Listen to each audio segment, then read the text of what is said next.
I'm here today speaking to Lord Prescott about the launch of Globe International's latest report. Can you tell me what has most impressed you about the latest report? Well, first of all, it's twice as many countries as the last report. There was only 30 odd in it, now it's 66.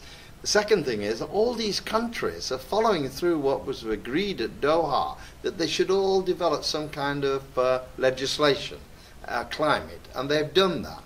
And thirdly, each one of them set up groups of parliamentarians, legislators, to actually look how they can bring it forward to find an agreement on climate change. So I don't think any other body has done such exploratory work as to what is going on. We heard about the moaners, now we're talking about the doers, and this report is an excellent illustration to be launched in Washington for all to see just how much is being done on climate legislation. Which countries do you think are leading the way in climate legislation? Well, I think there's no doubt about that, to be honest, and that's Britain, because we were the first to bring in, after the Kyoto Agreement that I helped negotiate in 1997, the first Climate Change Act introduced by the man who's the leader of our opposition now, Mr. Miliband. And he introduced this Climate Change Act, and I think we're the only one with it. Others have got bits and pieces, but it is the model that people can follow. They've started along this road, and we want an international agreement that all countries should actually have a national climate legislation, which is enforced by their legislation. How much do you think can be agreed at a domestic level in the absence of a top-down agreement? Oh, quite a lot, but bear in mind, as this book shows, there are different roads to achieve what we all want to achieve, that is to reduce the amount of emissions and to avoid the increase in temperature. That's the essential heart of trying to find a climate change agreement. But there are different ways. If you're a very agriculture country, in some of the areas we go to, there is a different way to get to their emissions reduction. If you're in France, they have an awful lot of nuclear energy, so their emissions from energy programs are quite different.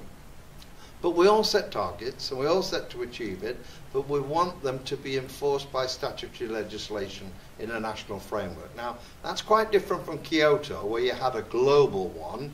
What we're trying to do is build on the national legislators influencing the policy which collectively can be enforced in a global way. Do you think, as things stand at the moment, there is enough national legislation to provide a strong foundation to an international agreement? Not yet. Some are much far advanced than others. For example, when I was negotiating the Kyoto Agreement in 1997, we set a target for Europe, for the European Union. And we said there'd be a cut of 8%, but not for every nation, because Spain and Portugal were much more behind them, 15 odd years ago, 20 years ago. And so we had different targets. So each country will have its own way of achieving it, but it must commit itself to make its contribution to reducing emissions and then enforcing it through their own laws. Then I take the view there has to be an international body to see they're not cheating and getting on with it. Do you feel in that case that the gradual move within the UN towards a more bottom-up approach is the way forward then? Yes, I think that's generally agreed as one of the better ways of doing it. When we were negotiating in 1997 the Kyoto Agreement, that was only for industrial countries, and so we agreed a target globally and asked everybody to observe it and then put into a legal framework. America didn't want to do it, Canada came out of it, Australia, so not every country applied it. But now I think they recognise that you've really got to get the agreement at the lower levels as well. So you work on the policies nationally and domestically, and then collectively you're asked, how does it help reduce global figures? Because the things about emissions and gases, they don't stop at national borders, so we're all affected by it. And that's why collectively, even though there have been many different roads to achieve the reduction of emissions, they must all add up to making a global difference. You mentioned that the UK has some of the most ambitious legislation at the moment, but you also wrote a letter to David Cameron in the Mirror on the weekend saying that you would be willing to work with him to create a more ambitious approach domestically. Do you think that the current government is doing enough at the international level to secure this? Well, I think they're a bit confused about it. I was saying in the letter, Mr. Cameron came in saying vote blue and get green. And then he got on his huskies and said, I'm all for the greenest government ever. Since then, things have changed domestically quite a lot that affected the government. On the one hand, Mr. Hague, who's the Foreign Officer, was celebrating only about a few weeks ago the 5-year plan which all parties supported on the climate legislation. Mr. Cameron was actually saying in Parliament, we're going to do away with all this green crap.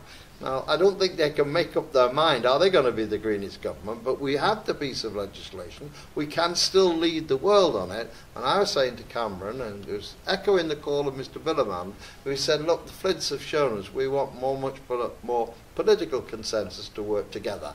I was following that up by suggesting Mr. Cameron and I perhaps sit down and talk about the formula I've developed for that. Have you had a response? No, yeah, but it was a public thing. I don't suppose he's going to write anything after. We'll wait and see. But the man who has the direct responsibility in Foreign Office, we are dealing with foreign politics here, is Mr. Hague, who was a strong supporter of it. So we're helpful, that's the way. I'm not so sure the Chancellor feels the same because of these kind of taxes you have, if you like, to maintain a kind of good energy policy.